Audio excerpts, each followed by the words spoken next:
प्यारे बच्चों, आज मैं आपको हमारा जो पेपर है नीति शास्त्र, उसका एक बहुत ही जो है महत्वपूर्ण टॉपिक है कि संकल्प की जो स्वतंत्रता है, संकल्प जो स्वातंत्र है, उससे जुड़े हुए है ना। 2-3 सिद्धांत हैं संकल्प की स्वतंत्रता से जुड़े हुए। 2-3 सिद्धांत हैं, जिनमें पहला है हमारा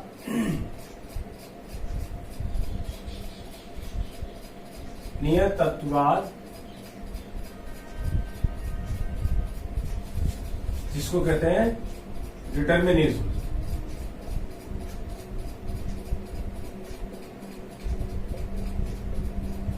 ठीक है। दूसरा है अनियतत्ववाद,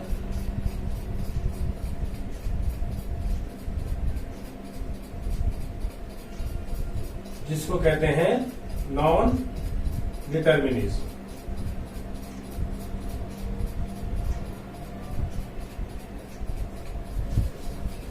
तो पहली चीज है कि नियतत्ववाद क्या है। तो नियतत्ववाद को आप देखेंगे कि नियतत्ववाद एक तरह से जो है कारण का सिद्धांत है ना, कि यहाँ पर जो कोई भी घटना घटित होती है उसका एक अपना निश्चित और एक निर्धारित कारण होता है ना, कि कोई भी घटना घटित होगी वो अपने एक निश्चित कारण से ही घटित होती है। ठीक है। तो ये कारण कार्य सिद्धांत समर्थन।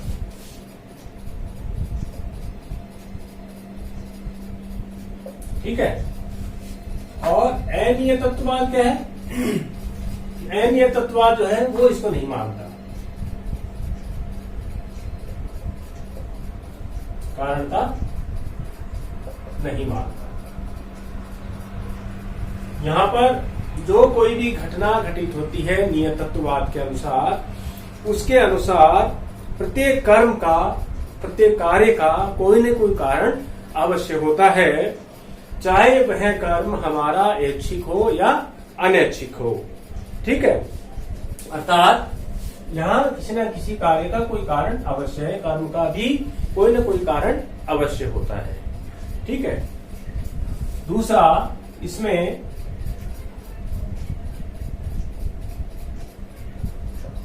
संकल्प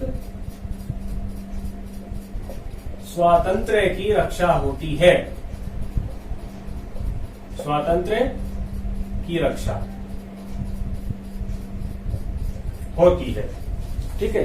यहां पर संकल्प की स्वातंत्र्य की रक्षा है। फिर इसमें क्या है कि इसमें हम मनुष्य के कोई व्यक्ति अपने द्वारा किए गए कर्म के लिए नैतिक रूप से उत्तरदायी है या नहीं, इसका इसमें निर्धारण किया जा सकता है। अर्थात किसी भी कर्म के नैतिक उत्तरदायित्व, नैतिक उत्तरदायित्व की इसमें जो है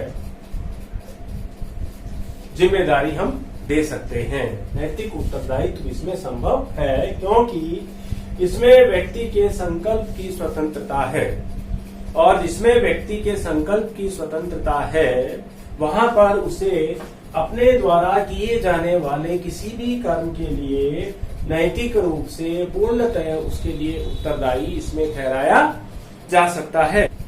इसमें मनुष्य के स्वभाव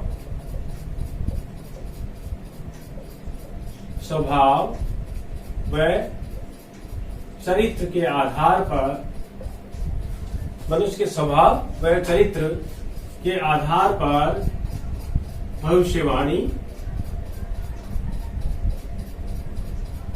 संभव है।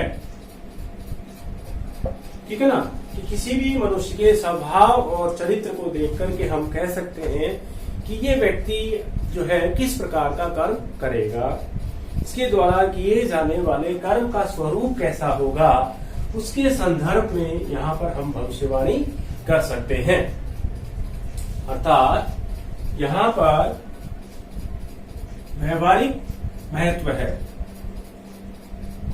व्यवहारिकता को अधिक महत्व दिया गया है। व्यवहारिकता को अधिक महत्व इसमें दिया गया है। और व्यवहारिकता को महत्व है तो यहाँ पर ये जो हमारा नियत तत्ववाद है वो कैसा है? अनुभव सापेक्ष है। क्यों है? क्योंकि ये अनुभव पर आधारित है कि कोई भी व्यक्ति कर्म करता है तो उसके द्वारा किए जाने वाले कर्म का एक निश्चित कारण है और उस कारण के आधार पर ही वह अपने किसी कर्म को संपन्न करता है। दूसरा, चूंकि व्यक्ति यहाँ पर कर्म करता है और उसको कर्म करने का जो है पूर्ण अधिकार, जिसके कारण उसके संकल्प की स्वातंत्र की ही इसमें रक्षा संभव है। चूंकि संकल्प की स्वतंत्रता है इसलिए उसमें नैतिक उत्तरदायित्व की भी उसमें पूर्ण जिम्मेदारी है। तीसरा, मनुष्य के स्वभाव और चरित्र के आधार पर उसके द्वारा किए जाने वाले कर्मों की भविष्यवाणी संभव है।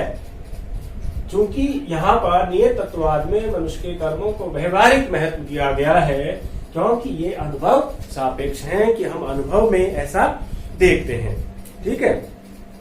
और यहाँ पर क्या है कि कोई भी जो कर्म है कारणता सिद्धांत को नहीं मानता, अनियत तत्ववाद, नॉन डिटर्मिनिज्म। इस कारण यहाँ पर कर्म कैसे हो जाते हैं? कर्म आकस्मिक, अकस्मात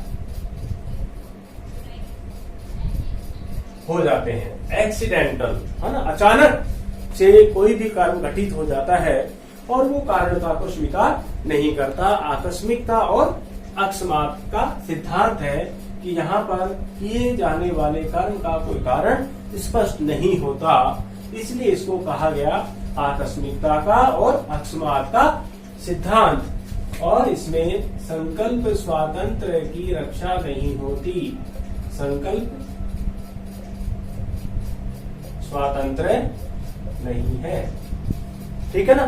क्योंकि यहाँ पर व्यक्ति जो है उसके नियंत्रण में नहीं है कर्म करना। कर्म जो है वो अकस्मात हो रहा है, एक्सीडेंटल हो रहा है, संयोगवश हो रहा है, इसलिए यहाँ पर संकल्प की स्वातंत्र की भी रक्षा नहीं होती। इसलिए इसमें नैतिक उत्तरदायित्व भी नहीं है। नैतिक उत्तरदायित्व नहीं है। क्लियर। फिर यहाँ पर किसी भी प्रकार की भविष्यवाणी भी संभव नहीं है।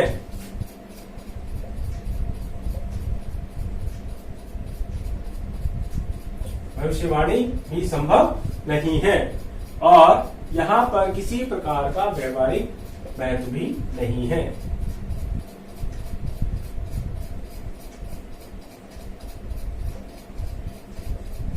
व्यवहारिक महत्व भी नहीं है, अर्थात ये जो है यहाँ पर अनुभव का कोई महत्व नहीं है। अनुभव सापेक्ष न होने के कारण ये व्यवहारिक रूप से महत्वपूर्ण नहीं है। ये केवल एक सैद्धांतिक रूप से ही इनकी महत्ता है और वास्तव में इनकी अन्य किसी प्रकार से कोई महत्ता नजर नहीं आती। हमने जो अभी दो सिद्धांत किए संकल्प की स्वतंत्रता के संबंध में, एक था नियत तत्ववाद, दूसरा था अनियत तत्ववाद,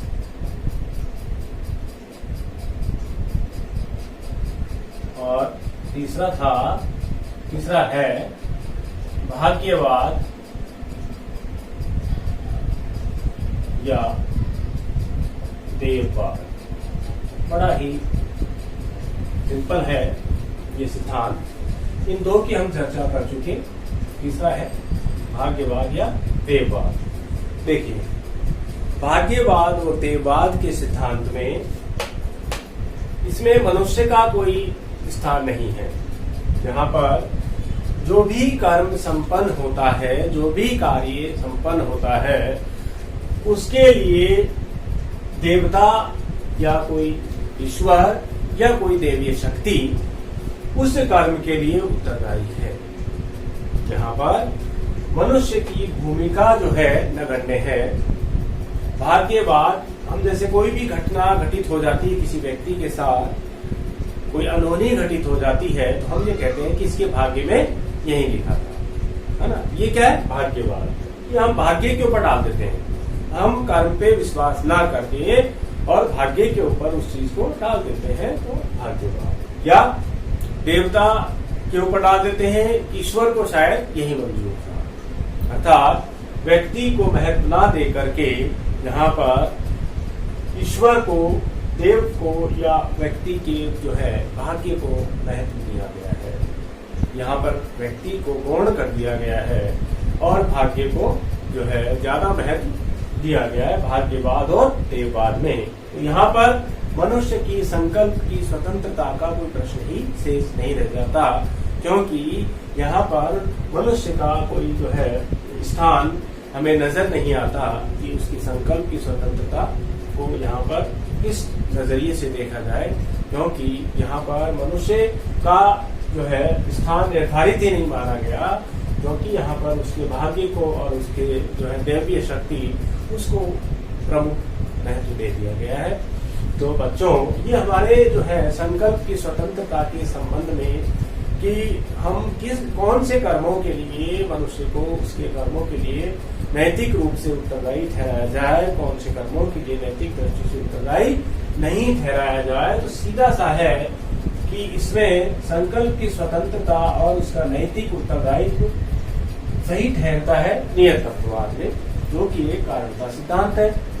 नियत तत्ववाद यहाँ पर ना तो मनुष्य की संकल्प की स्वतंत्रता है और ना ही यहाँ पर मनुष्य के जो है नैतिक उत्तरदायित्व रह पाता है, क्योंकि ये कैसा है, ये अकस्मात का सिद्धांत है कि घटनाएं अपने आप जो है अचानक घटित हो जाती हैं। तो यहाँ पर भी संकल्प की स्वतंत्रता और नैतिक उत्तरदायित्व का कोई स्थान नहीं बचता। तीसरा है भाग्यवाद और देववाद। इसमें भी मनुष्य को गौण कर दिया गया है और उसके भाग्य को और उसके जो दैवीय शक्ति है उनको प्रमुख स्थान दिया गया है। तो इस प्रकार हम देखें तो हमारे संकल्प की स्वतंत्रता से संबंधित ये तीन महत्वपूर्ण सिद्धांत है, जिनमें सर्वाधिक महत्व जो है नियत तत्ववाद का है, सर्वाधिक प्रमुख स्थान नियत तत्ववाद सिद्धांत का है। तो आप ये तीनों सिद्धांतों को ध्यान से पढ़ेंगे, तीनों में अंतर करते हुए कंपैरिजन से तुलनात्मक रूप से इनको तैयार करेंगे। धन्यवाद।